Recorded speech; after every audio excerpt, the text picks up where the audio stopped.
Hey, Hello, you made it. and welcome to The live stream.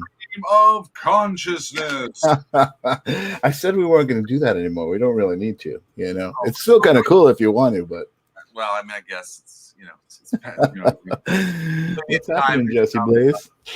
Hello, I'm so sorry. I'm just like tired, and I've been doing research all day, and I was like, sometimes reading just like puts you to sleep. So I had taken a little nap, and I woke up and I was like, oh crap, I wanted to be refreshed. I'm like, yeah, it's like right now. So I just got everything together. I got myself here. Are you ready? Are you ready to go? You ready to do the show? Should we wait? Should we come back and do it again? Oh no, I'm ready, man. I'm ready. I'm good. I was refreshed. I was all ready prior to I just was like, oh, I'm so tired. I've just been reading on my phone. I'm doing like all my research. I've got a so what are you researching? I'm researching Ghost Rider for that episode that you're writing. Well, yeah, it's the series, like a mini series pitch that I'm putting together. So I'm having to do all this reading about Johnny Blaze and Danny Ketch and all this stuff. And honestly, like, just so many different writers have done so many different things. Going in and trying to get a handle for the character is a little like what does Johnny Blaze sound like? Who is this guy? You know what I was just thinking, not to interrupt your train of thought, because I appreciate it, but I'm like, I think we're on the wrong sides, and I see Taylor telling us we're on the wrong side. So let me fix that. We're on the wrong. Boom, yes, there we go. Feels better. I was, something was wrong. I knew it. So that's great, man. You've been doing your research for this awesome new project that you got coming up. I don't know how much you can tell us about it, but that's very cool. All I could say is that I keep getting inspired to connect Johnny Blaze to some of the classic biker rock songs, kind of thing. Bad to the Bone and Motorcycle Man. So I've actually been like listening to all this, like these biker songs. And I said, when I'm done, I'm gonna have a Ghost Rider playlist that I'll be listening to from. That's cool.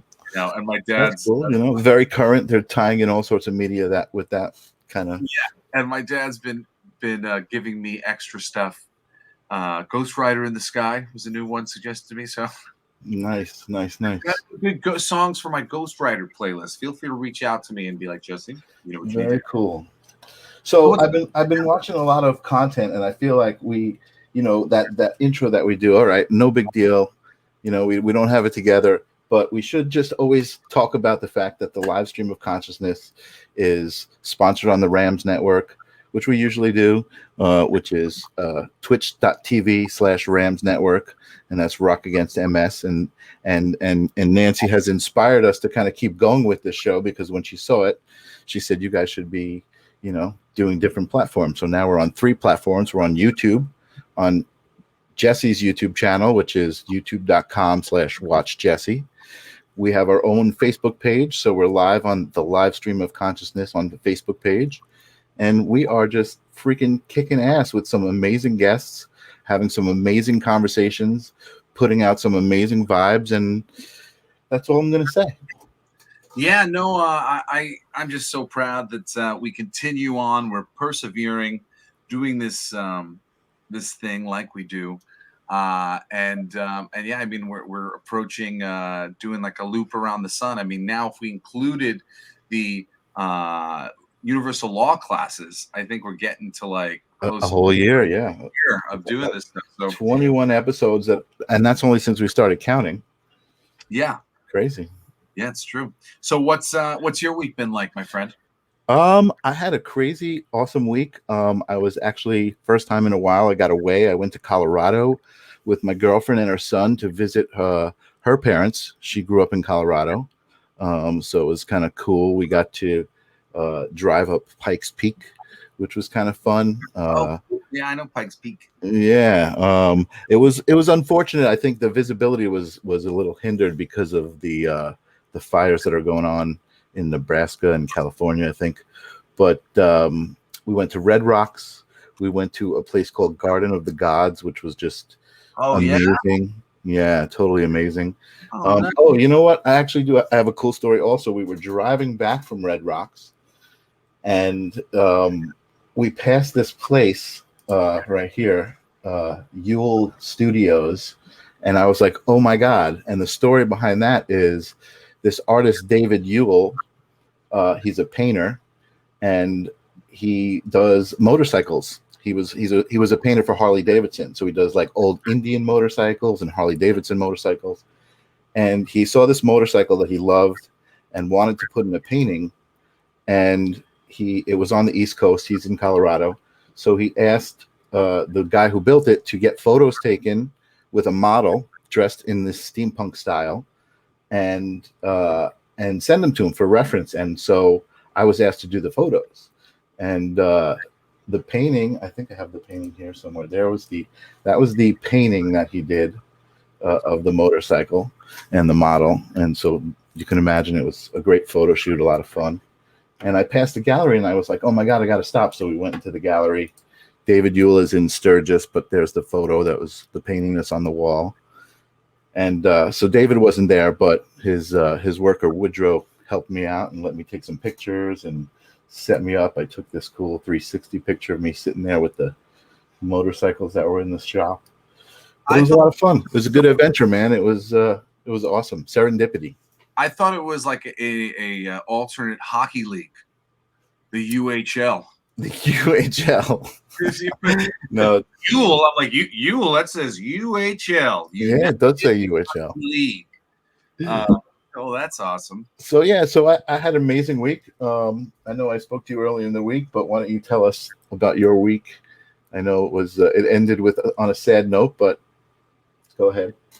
Yeah, I don't know if I got to tell you like the story. I mean, yeah, I lived that terrible sad movie from that terrible sad moment from every movie where the people who love each other are separated. And I brought my kids to the airport, and I was pretty good until they were leaving, and then I just tears coming down my face for the whole time. But it's as it should be. They don't want to leave their dad, and their dad doesn't want them to leave me. Mm-hmm. And if it was any other way, I would be like, something is wrong here. But my kids came, and it was wonderful. We had such a great time. We had a birthday. They were out there for like a month, right? Out in California. More than a month. That was awesome. So my sister took them back to their mom in New York, and we had the best time. And I saw the pictures of Parker's birthday. It looked pretty amazing. It was amazing. It really was. Whole family. I saw Shane was there. Yeah, we were gonna do like trampoline park thing for their birthday, which we ended up doing a couple of days later. But I just kind of got a lot of games and made a lot of games. Like I did a scavenger hunt for my daughter, and it was funny because my brother Shane was like, one of Jesse's famous scavenger hunts, and I realized, wow, yeah, I've been doing this like since I was a little kid for my brothers, for holidays, and I would hide things all around the house and write notes, and then everybody goes and finds the notes. So I did that, and really the funniest and funnest thing though was making like a little kid's version of like a kegger upstairs. I bought pink cups and ping pong balls and iced tea, like green tea, iced tea, because my daughter. Oh my God! You taught your daughter how to play beer pong. Beer pong. It was so funny, man. It's like Shane and Grayson and Cheyenne and Parker. Oh my God, that's hysterical. And then like me and Grayson were on a team for a second. We got our asses kicked, but it was very, very funny, and it was, my kids are great, and everybody has been just telling me how wonderful they are, and that makes me so happy too that they came down, because there's 4 of them and they have a lot of energy, and sometimes you're like, oh, am I putting too much pressure on people with this whole family of energy? But they're great kids. That Snyder energy exists. You can't do anything about it. That's you know what I mean? That's the legacy. That's the whole legacy. That's awesome. Well, I'm glad to hear that. I want to just say we never got to say hello to Tim and Taylor and Ninja Kitty and everybody who always watches. Hello, hello, hello. And I want to say something. Say some things. Say some things. Go ahead. Things. I knew I had something. I was just sort of like, what was it that I wanted to say? So it's really neat. Say something about moms, or say something about people who care. Okay. Me and my mom, we both care. We care a lot. And I used to have this kind of thing with my mother where I guess I would feel that she was being really not kind in her responses to me. Like, they seemed uncalled for. Mm-hmm. And my mom was under the weather for a little while. And during that time, she got extra kind of nasty to me because she wasn't feeling good. And I really didn't understand why until I weathered the storm. And let me just say, like, that traditionally speaking, so much of like the things that get said, when feathers are ruffled, are things that sort of make me feel misunderstood, and like tend to make me want to disappear. So like in the past, like stuff like this is like the stuff that made me leave the house when I was a kid, not being able to understand this process. And after I got through a few days of her kind of not being really nice to me, she comes to me and she apologizes. And she adds to this apology that that basically the reason why she's been so prickly is because she doesn't feel like she's being of benefit to me and the kids. Meanwhile, being of benefit to me and the kids has sort of been like a stress for her. And I haven't asked her to be of benefit to me and the kids. She just kind of keep kind of mentioning like it was all too much for her.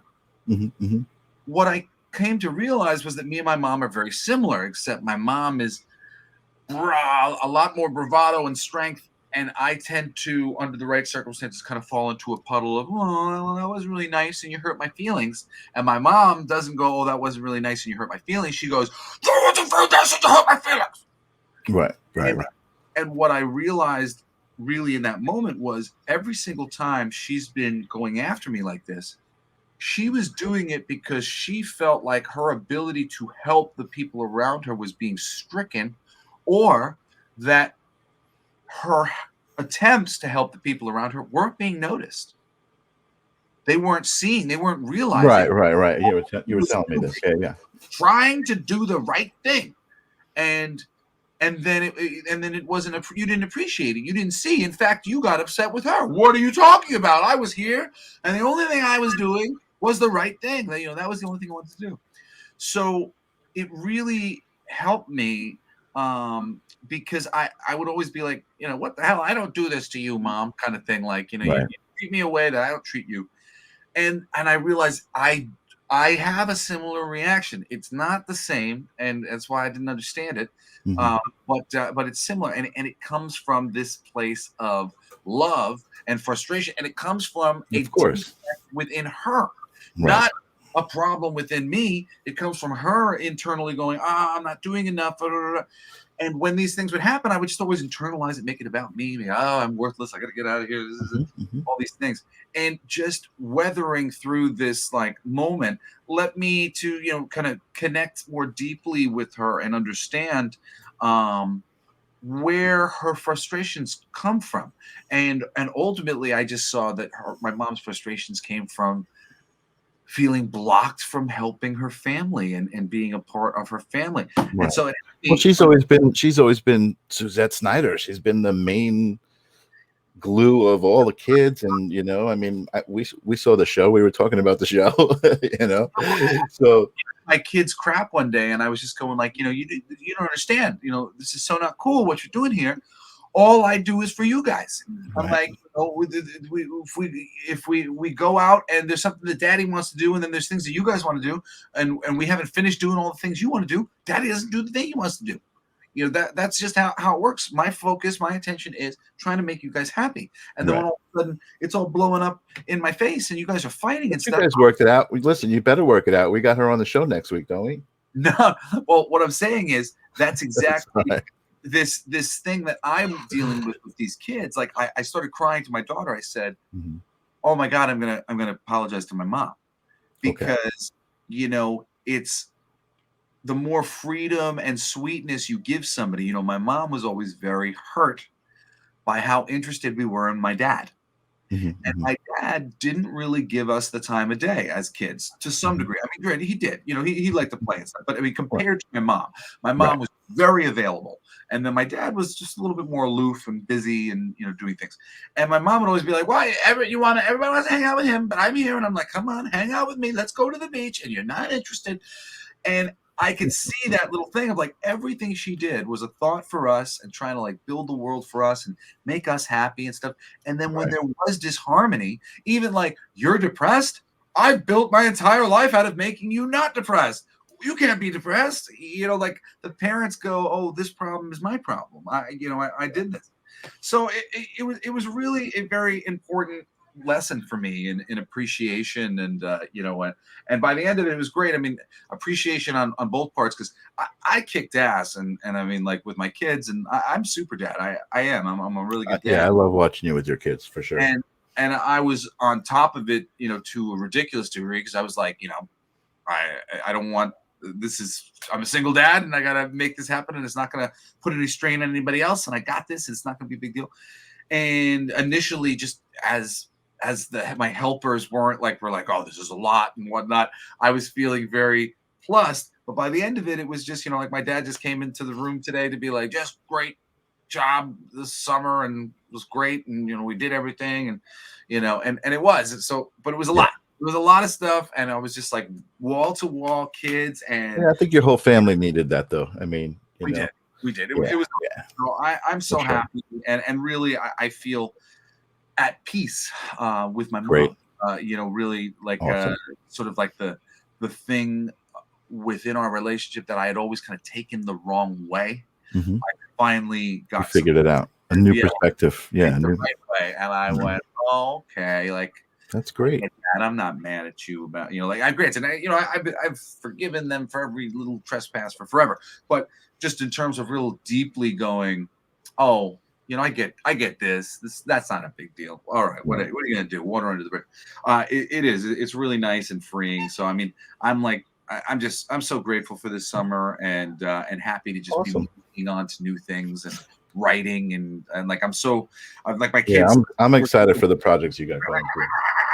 So busy now. I have all this energy, and I got to do something with it. But of course, apparently, reading Ghost Rider comics just tuckered me out like a crazy person. But only because so many of them are not good. well, thank you, and that concludes our therapy portion of the program. But you know what, Jesse? Yes, we fucking love you so much. It's amazing. It is amazing. But let's get back to the live stream of consciousness and why we're here, what we've been doing with this show and having these amazing guests. It's getting better and better all the time.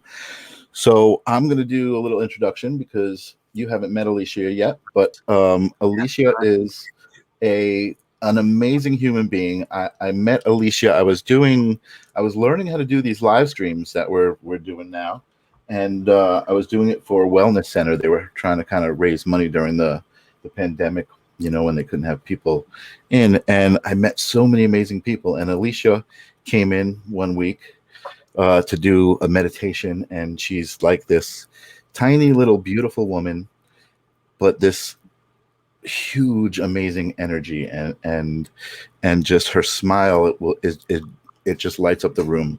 You guys have seen the photos. I don't know if you guys have checked out any of her stuff, but she did a meditation that I was doing the live stream of, and it was just like enchanting. I was just like, by the time it was done, I was just like, oh, wait a second, I got to get back to work here. And I always kept her in mind, and as we started doing this program, I had seen some of her journey kind of progressing on, social media, and I reached out to her, and she said she would love to come on the show, and we're going to talk to her about her journey. So let me bring her on right now. Amazing. Amazing. There she is. Intuitive Alicia. What's up, Alicia? Hi, good to see you all. Hi, Alicia. How's it going? Oh my goodness! I just watched a YouTube video on how to do my eye makeup like that. If I want to, I could teach you. It's all about, finding the right sacred geometry angle. yeah. It has to align with the Merkaba. Very What nice. an amazing answer. That was like, so perfect. So, So we got Alicia, every. Hi, everyone. what Hi, is the Uncle Kitty. definition of consciousness to you? What do you Mm. think of when you think of the word consciousness? Yeah. So I actually have a really good quote for that. So one of my favorite philosophers, Alan Watts, says that we are all I looking out through different eyes. So that basically embodies what consciousness is, because we all believe that we are I. We are all having our own subjective human experiences. So when we recognize that, we realize that we're all experiencing the same thing, but in different body vehicles. Yeah. I love that answer. What I Perfect. love about that answer is, there's something I think about all the time when it comes to consciousness that I don't think people really grasp. Yeah. There's like that idea of if a tree falls in the forest and nobody's there, does it make a sound? Yeah. If something happens within the consciousness and no consciousness is there to Yeah. experience it, is it actually happening in reality? Yeah, and that's the thing that Alan Watts talks about too. He's like, if there's no eardrum to receive that sound vibration, then there's no observing witness. Therefore, it could have never happened, Yeah, no, exactly. And where, if we're all congregated around a certain perspective, it's sort of like being in the dark with a bunch of lights over here, and there's just Exactly. no lights in the other areas. Just Yeah. because no light has been shed upon a particular conscious idea, we're literally living in a reality where consciousness is dictating where the light goes. The consciousness is the light. If the light's not there, well, yeah, that's hard to find out about things that are not being focused upon, and no light is being brought to. So I really love that answer. Yeah. Yeah, no, that is a great answer. And actually, Jesse, that response that you gave is perfect to kind of what I was thinking this conversation was going to be about, because I feel like, we've all got our individual perspective and we've all got our purpose.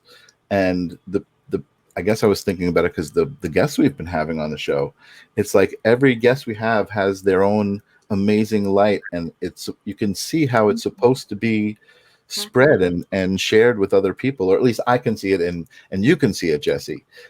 I think the point of spreading it is because everybody can't see it, right? Yeah. And that's why we have to, each one of us spread that light in our own way and affect people the way we each individually do.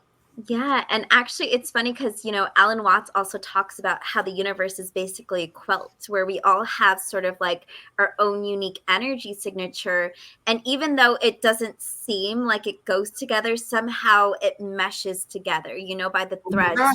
Just through our relationships alone, that's my mother, that's my father. It's like I've seen that in spiritual experience, working with Mother Ayahuasca, sort of the universe shown to me as like a quilt or a braid, a connecting of all these interwoven pieces that have attachments to all of these pieces that preceded it, Yeah. I've actually also had experience with Mother Ayahuasca about 5 years ago. And in my journey, I found that I essentially, when I was younger, I experienced a lot of traumas in different ways. And I basically saw an outside perspective of those traumas. And I saw that what I experienced in a very like ancestral generational healing sort of perspective, it was like I was just passed down that energy. And this is why it's important for us to heal, because we don't realize that when we hold on to these traumas, how we're spreading that because of that interwoven ability. So it's not only our responsibility to ourselves, but our responsibility to the collective to heal all of our different traumas, because through these connections, we're bleeding them out. Yeah, I'm glad that you said that, because this is actually in relation to what I wanted to say at the opening show. With my mother. These are ancestral things. It took me a second to see, but the energy of what my mom was doing and how my shame, that like I have a shame factory inside me. It's the same factory that she's got. It Yeah. just expresses differently. And me getting to the foundation of, oh, she's reacting in shame because she doesn't feel like she can do enough to satisfy the group and make herself feel useful or whatever else. She's this is her bluster. This isn't her hate for me. This isn't, being able to get through those things. Those are the walls that our parents came up against with their parents, and Exactly. their parents came up against with And their theirs, parents. exactly. And still do, and still are coming up against Yeah, it's constantly. like a domino, 100%. If we can unwrap those ancestral things, we actually do good work for those around us. The people in our family, we make it easier for other people to let go of those things. Yeah, And and that ancestral healing is really important. definitely. And like you were saying, it's that conscious awareness that actually gets down to the root of healing that, because it's with that awareness that you're given the first step, is just recognizing where that comes from.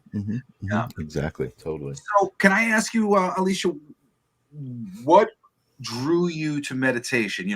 I know for myself, meditation was like an alien concept to me when I was first brought to me.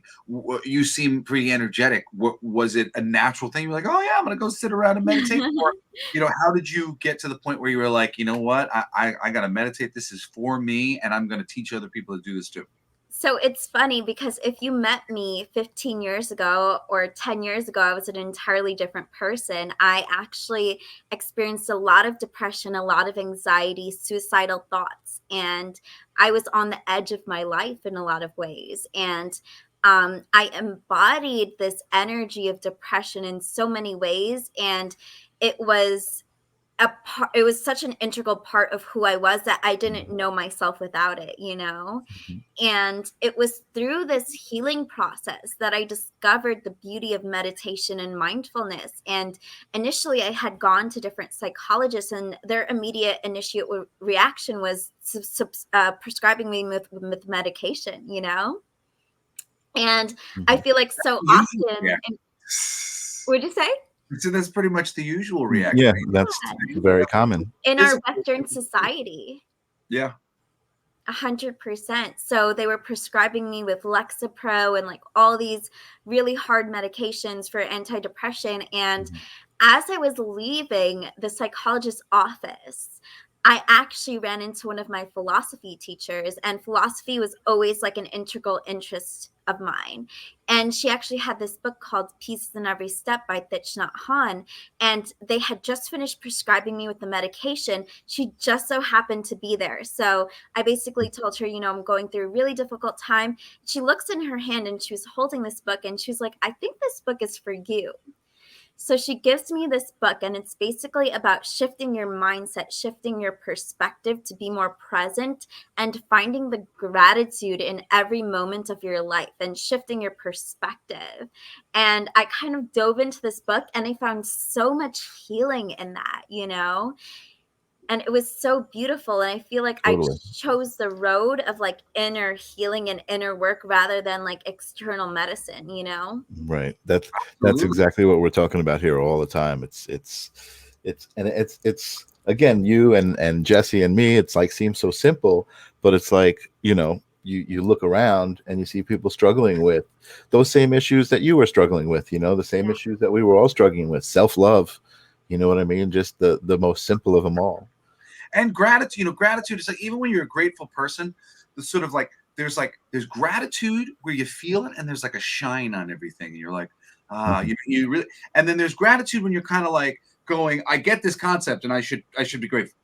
And they're a little different, and keeping yourself in that place where you're like, oh, wow, it's a privilege that my mother is roaring. She's roaring because she loves us so much, and she's a little wounded. And, and this is how she reacts when she feels like powerless to be able to control the betterment of her family. That's so understandable. I can't tell you that I totally needed to hear that. Yeah, from that I'm in a spot right now. I totally needed to hear that. yeah, And, from that perspective, you're like, okay, I get it. I get it. It's all right. right. Right. And I love, Alicia, I love that moment that you were talking about where that woman had the book in her hand and she's like, I think this is for you.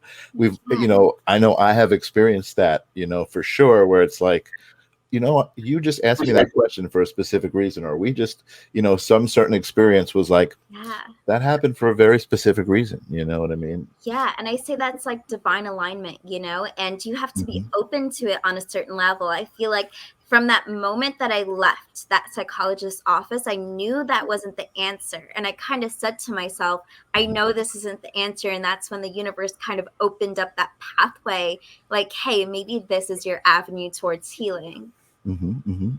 So, and that led you to meditation. That's what you were. I see. Awesome. It's so I don't know why I'm drawn to speak of this at the moment. But talking about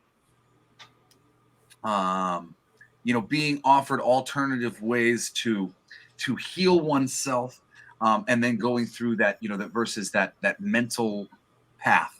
I watched my sibling Cody. He had ADHD that was diagnosed. I had never been diagnosed, but I absolutely had it. They gave him so many different drugs, and he ended up going through such a struggle with the drugs, which he couldn't eat, he couldn't sleep. He was having all these problems, and had to wean himself off of them in the future. So one, let me just say right there, these simple solutions are not all they're cracked up to be. And that hard work of like, hey, let's go do the mental work to, repair this thing. That is, that is the way, especially when you're dealing with those mental things, to lessen the severity of these thoughts. And sometimes it can take a long time. For me, I realize, I've talked about this a lot on the show about momentum. You need to take a look and get an assessment of where is the momentum in the thing you're doing. And you know what? I had not properly judged the momentum of my existence as I'd been saying that to people. Because what I realized that I did was I became very conscious about a decade ago. And what I didn't realize at the time was I was loading a spring my whole life. For 30 something years, I was pushing this spring loaded metal ball up a hill. And when I became conscious, I looked at what I was doing and I went, oh my goodness, I am having a terrible negative reaction to all these things for all these stupid reasons. And it is going to be terrible when this blows up in my face. And I went, I'm going to stop doing that. And I let go. And, when I let go, even though my mental game was, I'm going to change the way I'm thinking and I'm going to, I created a huge flow of energy that was blowing back the other way from all the time where I had thought this certain way and now I was changing things around. And now for the past like 5 years, I've said to a lot of people close to me, like, man, I don't know what to do. Like the mental game, I got it. But the physical game, my body keeps just flooding with chemicals and changing its state. And there's no thought that I can have that will stop this from happening. And I finally realized I had too much momentum. I had spring loaded my body and my body needed to get rid of that energy.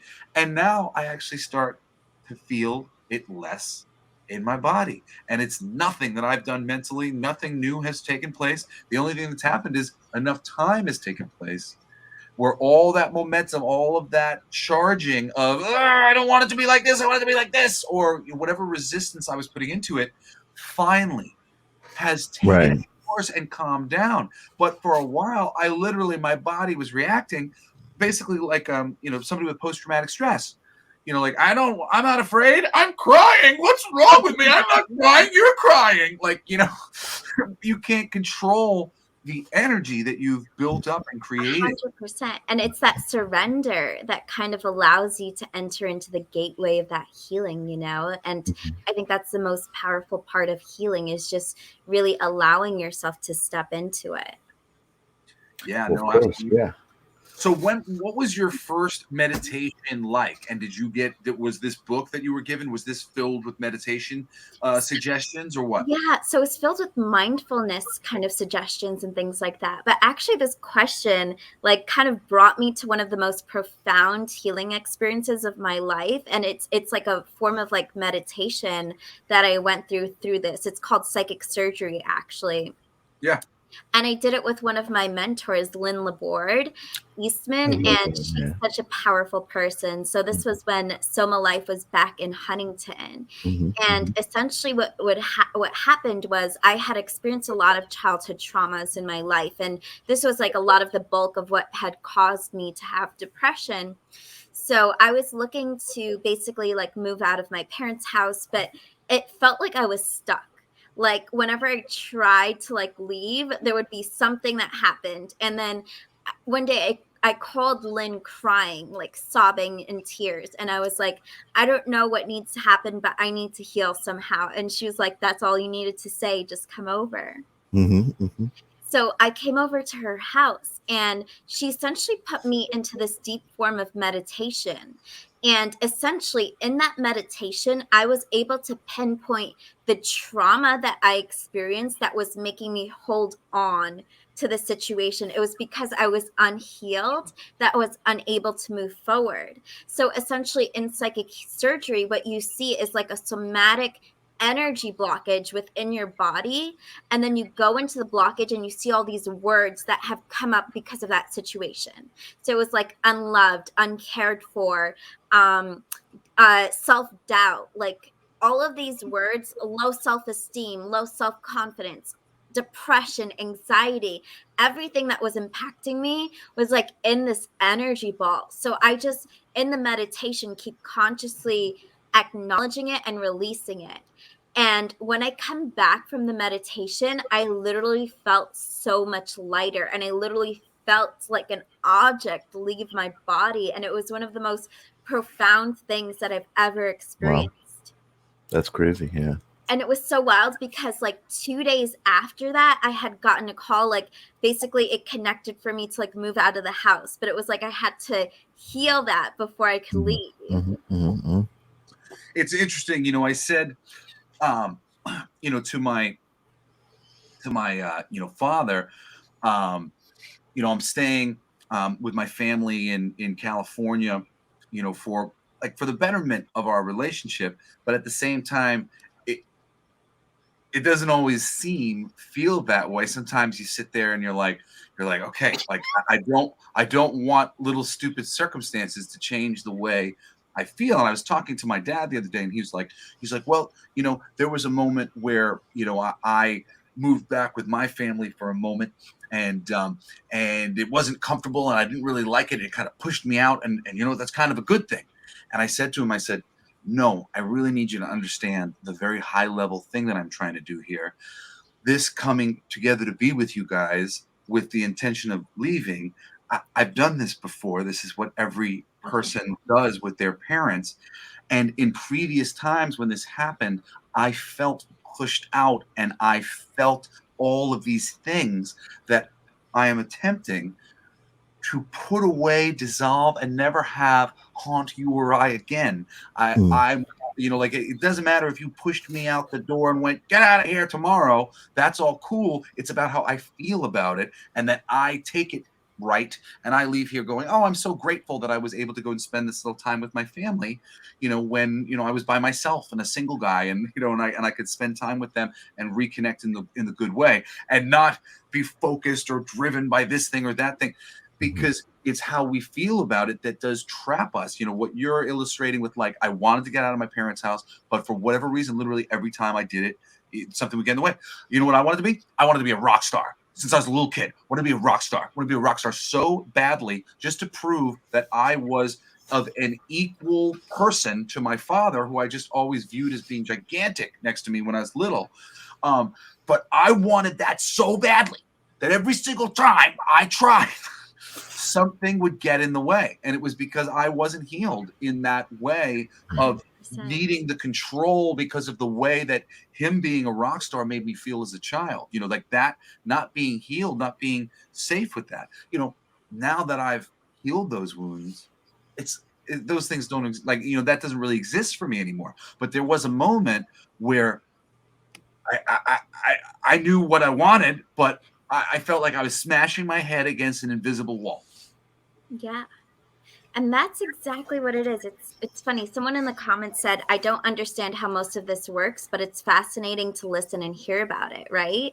Mhm. So basically, there's like this spiritual concept that in order to reach like kind of certain goals in our life, that we need to work through whatever obstacles our soul signed up to go through in this earth. Mhm. So it's like we have to learn the lessons. We need to heal in order for us to move forward and progress. And that's when we get stuck. When we reach the point of healing, like the universe won't allow us to step forward until we kind of remove that subconscious pain that's within us, because that's what our subconscious minds are connected to somehow, to Right. the universe. That's where our dreams exist. That's where psychics tap into. It's your subconscious mind.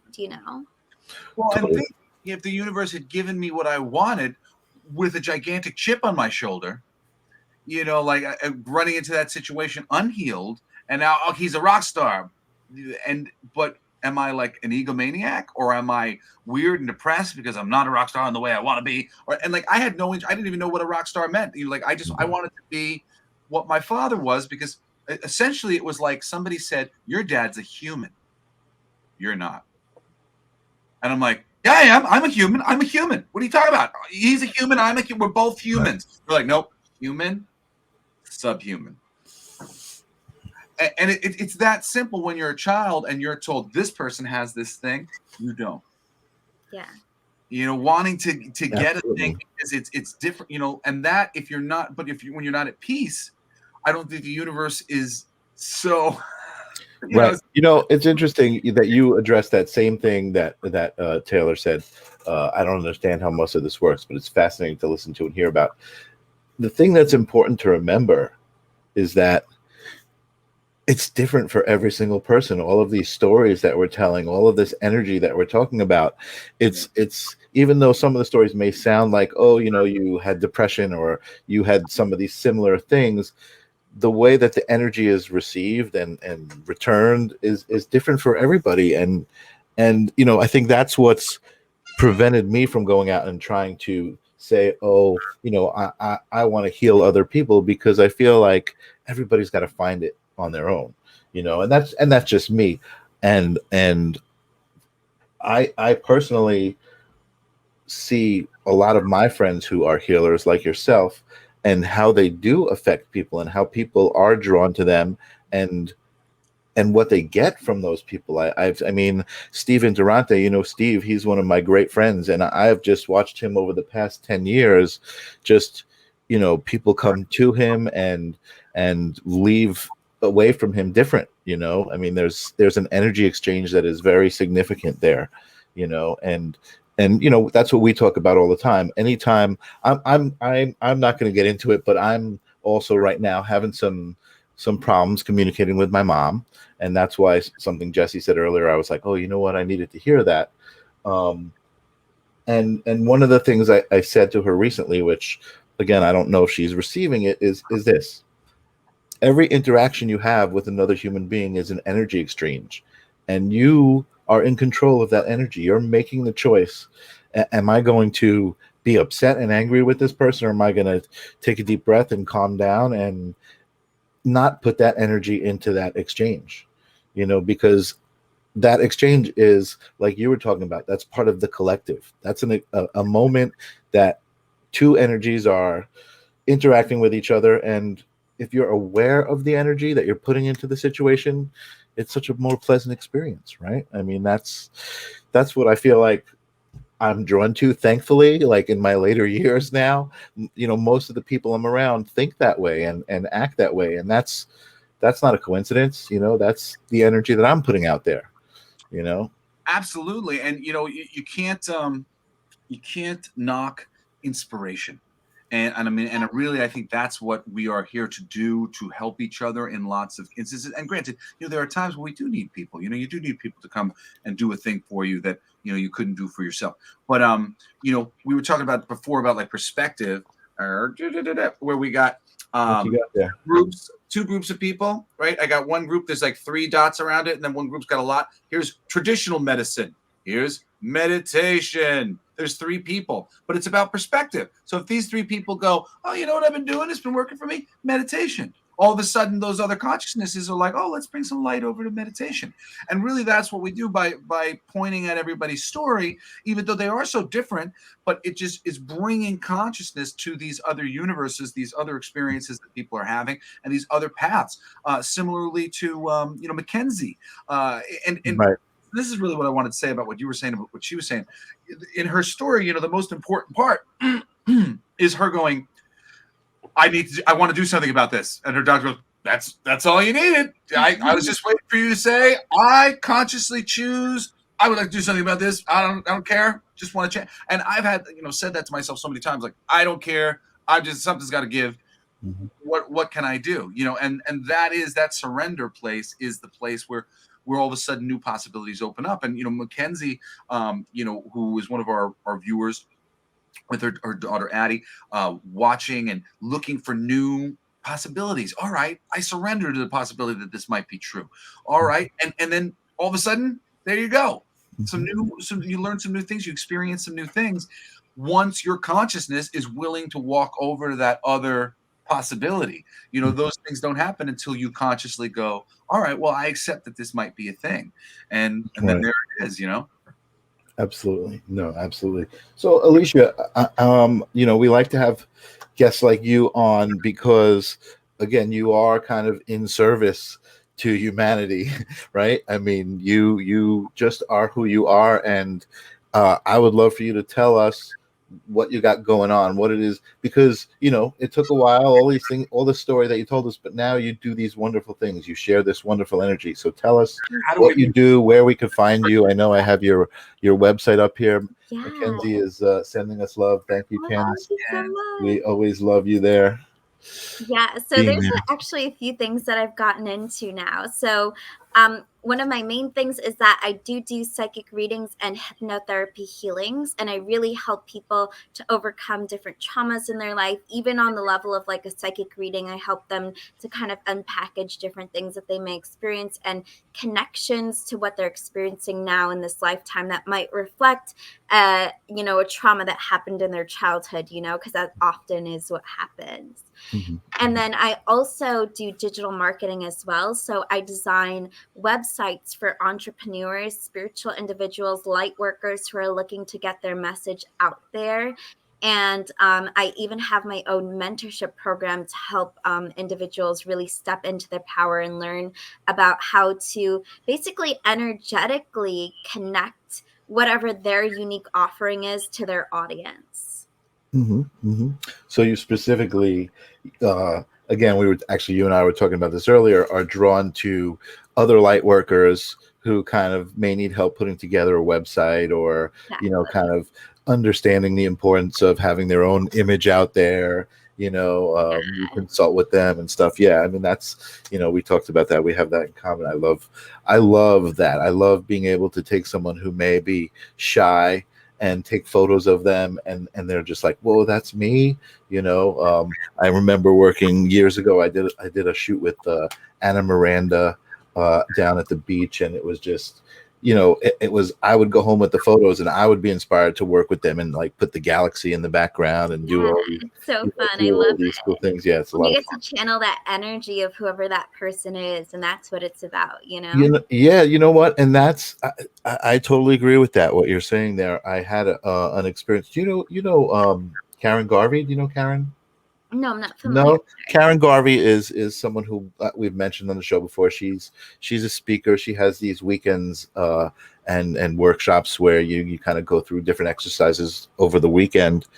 And I did a weekend with her, and I was actually working that weekend, and I was taking portraits of each person. There was like 15 people there that she had handpicked that were very, very spiritual and ready to go to the next level. And, part of what her mindset was is they need to understand that, that they should be able to sit in front of the camera and show their face and smile and let other people feel their energy. So, I did that portrait with each person, and it was really amazing because I was the only one that weekend who got to spend 10 to 15 minutes alone with each individual as a person and exchange energy. Because the whole thing was a group all weekend, but when I would take them away and say, okay, we're going to go take a picture, we would go find an area. We were doing it at this property. It was a big property. So we would go, find an area that was nice to shoot with each person. But it blew my mind, like to just, like you said, to experience each person's energy and, kind of channel with them for what these photos should be. It was just such a great experience. I gotta, I got to get her on here. We talked about that last week, actually, with Samantha, getting Karen Garvey on here. That's awesome. But yeah, I mean, being able to connect with people on this higher level of energy through spirituality is, I think, where we're all at, So I want to say something. No, I want to. Jesse, go ahead. So, intuitive Alicia, is this like your handle, right? Like that you use? So yeah, this is kind of like my psychic name, like my name is Alicia Munian. So, kind of when I was going out there, it's funny, I initially came up with my name because I was a little bit nervous about like completely being out there being like, oh, Alicia Munian is a psychic, which is an interesting battle. So I kind of came out with Intuitive Alicia to like market myself and things like that. But everyone knows Alicia Munian is psychic now, and I'm completely open with it, but I love it still. I love the name, and I'm still connected to it energetically. Totally. So you I just wanted to ask something in association with that, just because, for me, intuition was a major path for me to realize I needed to walk. Essentially, when my consciousness awoke and I saw the way I was sort of judging and shaming myself and the way I was measuring the universe around me, I also realized very quickly that my best and highest success was all coming from my intuition. That my biggest failure was coming from Jesse Snyder taking direct action in his life. Yeah. Me going, I'm going to take this, and I would just strangle it to death. Me sort of, oh, it might be a good idea. Maybe I should do that. My lightness, my gentle sort of, that would lead me to make beautiful art, write beautiful songs, have great interactions with people. And the me like, I got to do this. I have to get this done. This has to be like this. That was crushing my life. And I literally, from that moment on, as I realized it, I rewrote my life. And I would say I do everything intuitively. I don't really make practical decisions. It may seem like I make practical decisions because I choose the thing that you might choose practically, but I'm doing that based on my intuition says that that's the thing that I should do.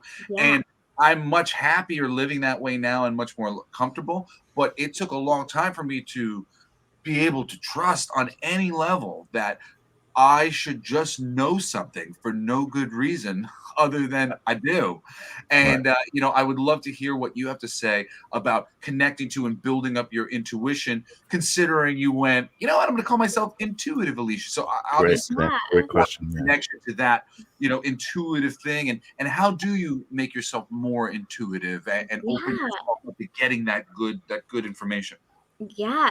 So, intuition is something that's part of everyone's integral experience as a human being, and I think that sometimes we kind of get in our own minds about it. And it's really the doubt that stops your intuition from coming through. Because how many times have you like said to yourself, like, oh, I don't know if I could trust this person, and then like 2 months later something happens and you're like, should have trusted that feeling, Like a huge part of intuition is really learning how to trust yourself and move past those feelings. There are different exercises and techniques that I've learned over time to help me learn how to develop my intuition. There's also different intuitive senses like claircognizance, clairvoyance, clairsentience. There's all of these different facets to being an intuitive, you know? So this is like kind of also like why I have this mentorship program too. It's like to really work with people in developing and opening it up, because it's like the same thing like going to school. There's an aspect of yourself that's like kind of closed off that you have that you need to tap into, you know? You need to bring consciousness to. 100%. Exactly. And that's exactly what it is. It's about the awareness of your gift and how to interact with it, because a lot of the intuitive tells, you'll realize that you're already experiencing it, but you're just not fully consciously aware of it. So it's all about growing and developing that sense. And it's like with anything, like practice makes perfect. And I use this analogy, like anyone could pick up a guitar and then play the guitar, but some people will be naturally really good at it, and some people, you know, might need a teacher to play the guitar, you know. But at the end of the day, if you dedicate yourself every day, you'll become better at playing the guitar. Either way, right? No, that's, you know what, that's a great analogy. I love that analogy, because it is true. Some people naturally are intuitive, but and they don't necessarily, you know, practice every day. Right now, most people aren't even consciously looking at the guitar or consciously acknowledging that the guitar exists. It's there. That's so true. Oh, that's sad. But I would say number one was there's a whole universe and I have been ignoring it. Like, oh my goodness, I need to become aware of this universe. And I still am not aware. The 10 years of dedicating myself to being aware of the subtle energy, and I still have so much to learn because it's invisible and it's a difficult journey. Oh, I love that. I used to have one of those. That's one of the pieces of the. It's called the third eye pine cone. So funny enough, this is a very intentional piece. It's a moonstone with the moon phases around it. Oh wow! And it's made out of a pine cone, and it's kind of like about, it symbolizes how we all go through phases in life, you know. Yeah. And basically, you know, with that, you know, we all start off from that seed. We all start from this pine cone, and we can grow into however we choose to grow based on what we put our conscious awareness in. Yeah. Totally awesome. Yeah, we were talking about Mackenzie earlier and about working with her daughter, Addie. And, you know, she's just been a little frustrated, just like she feels like her whole life is wrapped around, you know, her daughter sometimes. And, you know, when I was trying to, you know, sort of give her the advice to let herself off the hook a little bit, you know, that she knows that she's put the mechanisms in place to make progress, and that the biggest part of progress is consciously continuing to think that progress can come, that there can be more space, that it can get bigger, that it can be better than it was yesterday. I said, you know, most people who are in this situation like you are, you know, with their child, they kind of give up on the hope that it can be any better. I'm like, but you haven't given up on hope. I'm like, you are constantly making progress, and she's going to make progress for forever. And, you know, you don't have to sit there and be like, I'm only a good mom if I'm making progress. You're going to be making progress. You keep consciously opening up the door to what's next and how can we improve further. And that's all you have to do. Make a conscious decision that it can be better. There can be more. Let's just keep going down this path. And the more peace you make with it, the easier it'll be to flow down that path naturally, you know, and really feel gratitude about it all. Totally. Yeah, exactly. And we all have our different paths, you know, in coming to know our intuition and coming to know ourselves and coming to know our healing. So like you guys said before, it's important to just honor everyone's individual journey and see where it brings you. Totally. Well, Alicia, we're coming up on an hour, so we do got to start wrapping it up. But what's that? I said, you've been such a wonderful guest. She's amazing. We just jumped right into the conversation. Yeah, it was such a blessing and honor to be on this beautiful show. You know, I love what you guys represent, and I love the energy that you guys bring to the collective and the valuable conversations that you have. Wow. And we love that you love us in that way. Yeah. That's what it's all about. Awesome. Well, all right. So do you have anything left to say, Jesse? Do you want to give us any final thoughts? Any final questions? I do have it's so funny, man. It's when we're really like skirting the level of like high level spiritual conversation. So many things are like on the tip of my tongue, and then like I go to try to say them, and I'm like, oh my god, it's so abstract. I'm like, I can't even focus on how it is that I wanted to say.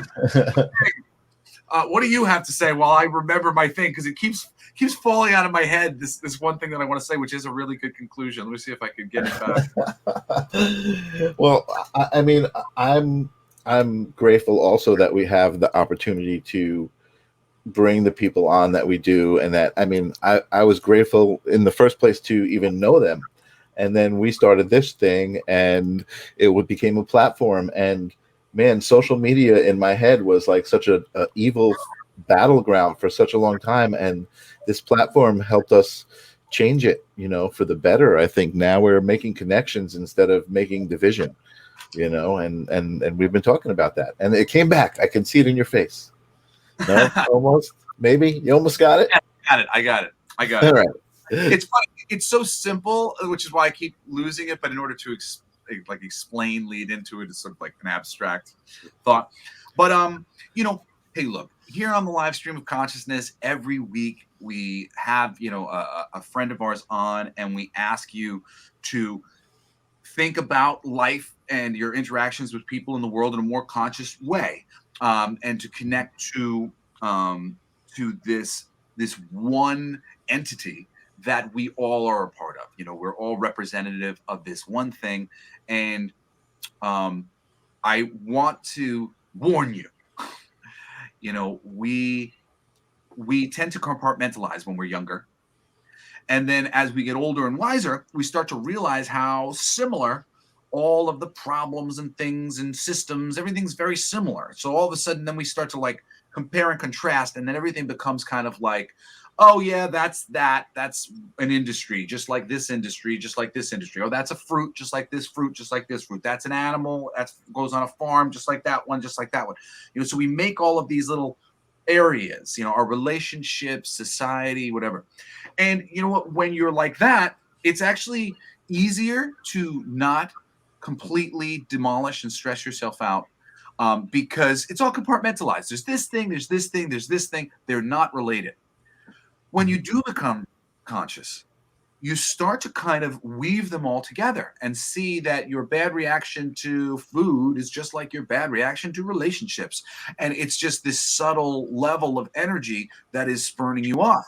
And now when you're going through your day being conscious, sometimes it feels like you're just conscious of one thing, and you're constantly looking at this one thing. And for people who are drawn to self-help, personal realization, personal philosophy, just improving themselves, we never stop sometimes. And I really want everybody out there who might be going through what Mackenzie was going through, or what I go through all the time, of this thing where you're being too hard on yourself, you're being too severe, you're being too serious. And the thing about all these things is that we all need to lighten up. We need to be able to smile and take it with a grain of salt. And it's great that we want to better ourselves. There you go. Reward. You're a good person. You're making the attempt. Don't go on a path to better yourself and then get so downtrodden, right. Suck your own energy trying to make there's no perfect. There is conscious. There's becoming conscious. That is perfect. That's all you got to do to be perfect, is become a conscious, perfect person. That is it, because we're here to learn. You're not perfect because you haven't learned those lessons yet. And making peace with the idea that you're going to learn and you're going to grow, that's everything. And, for myself, especially at this day and age where we're dealing with like COVID and all these like really heavy things and these heavy conversations, and people are having such ugly conversations all the time. I just keep reminding myself, lighten up, lighten up, lighten up, Francis. Yeah, don't let it all become one scary thing. Don't let your personality. You could have just said that. Yeah, give us that whole long story. It's been like, I'm wrapping it up. Lighten up. The reason for lightening it up is really important, and I think it is the Alicia. She was dealing with those depressive feelings and the stuff that really oppresses you as a being, and it's very easy to take those same oppressive feelings that we had when we were unconscious, and then all of a sudden put them into this new box of like, I'm not good enough, I have to keep improving. It'll all come. It's all going to come. Exactly. And, Taylor, loves to say, I don't understand all these things, but I love hearing about it. And Taylor, it's going to come. That's the attitude. I'm interested in this conversation. There's some things that come, and then you're going to hear something, and all of a sudden something's going to line up, and you're going to go, you know what? It all makes sense. Yeah. I had synchronicity the other day, such and such happened. That's how it goes. It's a light, neutral, okay, and then everything comes in. So, really my message to everybody, this week in life, as cases of COVID surge and all this really serious stuff that's hard to not take seriously. Please, take a just deep breath, smile. Yeah, take a deep breath, smile, relax, and you're doing the hard work just by being a conscious person who cares about how all these things work out, who cares about how relationships work out, who cares what happens for the world. And you know what? I got to get like a soundboard. I just hear love, love, love. Dun, dun, dun. I just got to get a soundboard so I can have that audio going on. So anyway, well, that was a wonderful wrap up. Thank you very much, Jesse. And it's so true. Lighten up, Francis. That's all we got to do. You know what I mean? Francis, I like that one. Lighten up, Francis. Alicia, thank you so much for being with us. Hopefully we'll bring you back as we circle around with our guests. We'd love to bring our guests back with you guys. Awesome. I have a very good feeling about Alicia. I really believe that Alicia can help a lot of members of our audience. Thank you so much. Looking for somebody to connect with who can give you some guidance. The way she speaks, it is clear to me that she's somebody who likes to guide and teach. It's all well and good to be guided by somebody who might not be there tomorrow. It's wonderful to have somebody who's willing to explain and express to you so that maybe you can take some wisdom away from their interaction and bring it into your own life. And I know that Alicia's that type of psychic who's trying to bring as much illumination to everybody as she can. Yes. All right, Alicia, just stick around after the intro. I want to say goodbye to you personally. All right, so and next week, all goes well. My mom's not going to try to pull out on me last minute. The most wise person that I know in my entire life, my mother, she is an advocate for Mother Ayahuasca since she has seen the amazing healing powers that it has and what it's done for members of my family and other friends of ours. And, she's really somebody who's lived a long, diverse life. She's incredibly talented. And Snyder. So excited. Wisdom. So I'm so excited to have her next week. That's amazing. That sounds like a great show. I'll definitely tune in. Come back and watch and hopefully back in the future. But let's thank the Ramps Network. Thank you to all of our viewers, all of our regulars who are here. We so appreciate you being here every week, week in and week out. We're so excited to be conscious next week, just like we are every week and every day here on the live stream of consciousness. Adios.